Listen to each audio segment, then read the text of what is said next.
In today's video, I'm going to teach you how to add a link to an image or frame using a prototyping tool, ensuring that your design is interactive and user-friendly.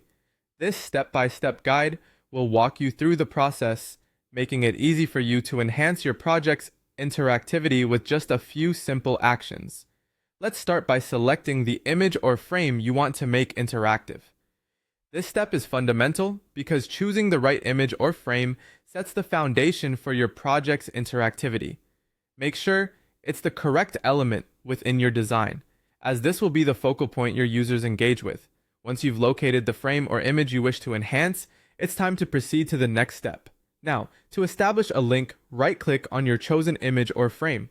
Depending on the tool you're using, this context menu will present several options, but what you're looking for is either Add Link, or you'll navigate to the Prototype tab and select the link option.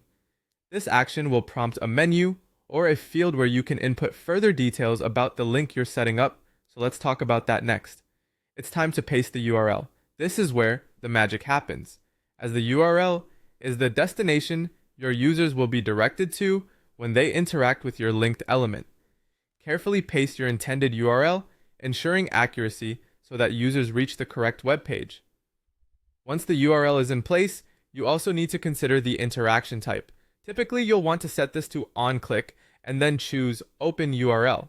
This setting ensures that the link opens when a user clicks on the image or frame, providing a seamless user experience. With the link and interaction settings configured, it's crucial to test the link before finalizing everything.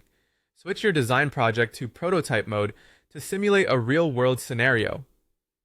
This testing phase is essential as it allows you to verify that the link operates as intended and that the interaction is smooth. During this test, click on the image or frame and observe whether it directs you to your specified URL without any issues.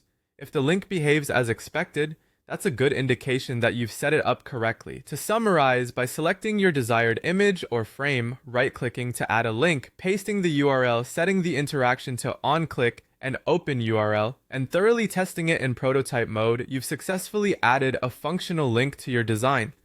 This enhancement not only adds value by making your design interactive, but also enriches the user experience, ultimately aligning with your project's objectives.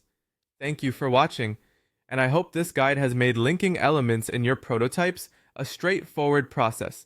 Keep practicing, and soon it will become second nature.